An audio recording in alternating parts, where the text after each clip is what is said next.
Yon, kamusta? Kung gusto mo pumasok sa mundo ng pagnenegosyo, panoorin at pakinggan mo itong kwento ko.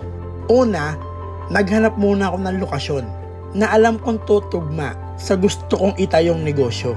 Coffee shop nga pala ang gusto kong itayong negosyo. Hindi ko na pinatagal at pinagawa ko na agad. Lahat ng gumagawa sa shop ko ay mga kamag-anak ko lang. Alam nyo naman, para medyo makatipid, naghanap na rin ako ng artist para sa gagawa ng graffiti design ng mga pader ko.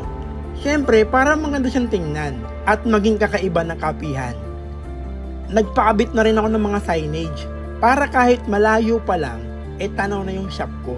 Unti-unti nakikita ko na yung magiging resulta ng shop ko sa utak ko pa lang. At dito ako lubos na nasaktan sa mga pebbles. Hindi rin kasi talaga biro yung mga presyo kada sako. Pero syempre, pinilit ko pa rin para sa ikagaganda ng shop ko.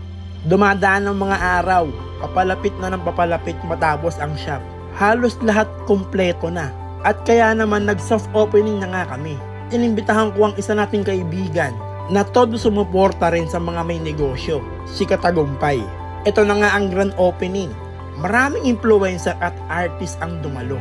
Apaw ang mga tao. Sobrang saya ng lahat. Sobra ako nagpapasalamat sa mga pumunta ng gaming yan.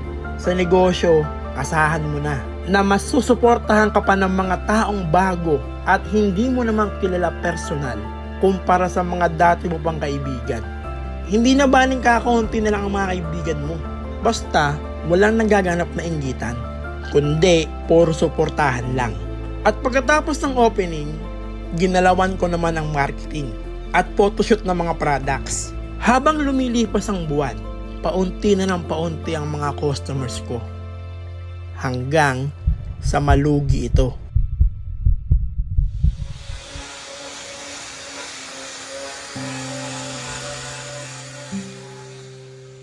Dalawang buwan sarado ang shop ko. Hindi ko alam kung saan ako nagkulang. Hanggang sa meron pala akong isang crew na inabuso ang kabaitan ko. Kaya kayo, kung hahanap kayo ng mga tatao sa negosyo nyo, huwag kayo basta-basta magtitiwala. Heto na nga yung itsura ng mga gamit sa shop. Lahat, wala na pwedeng pakinabangan. Dumating na sa point na gusto ko na lang ibenta ng bagsak presyo. Madaming tumingin at nagbakasakali pero palaging nauudlot. Nasa isip ko siguro baka may purpose pa. At kaya naman naglakas loob na lang ako na ituloy ang nasimulan ko. Nag-isip kami ng partner ko ng bagong pakulo, which is ang samgyupsal.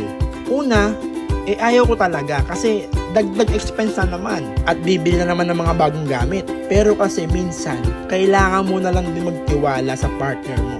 At dapat mo makita kung ano yung nakikita niya doon sa mga plano. So tinuloy namin, nagpa-renovate kami at nag-reopening kami.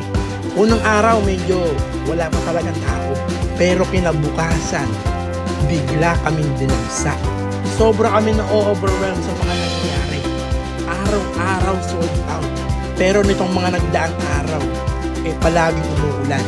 Sobra kami nahihiya kasi dagsa ng ang customer. Pero hindi rin naman makakain dahil umuulan. So tiniis muna namin. Nag-ipon kami para makapagpagawa kami ng bubog.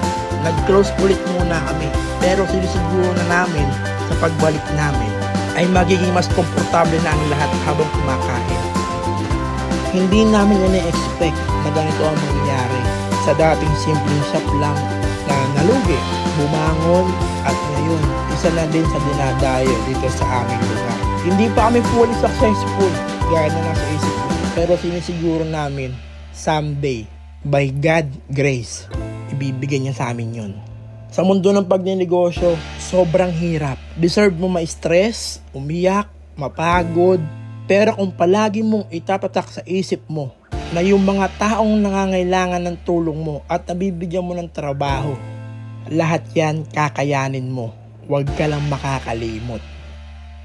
And the rest is history.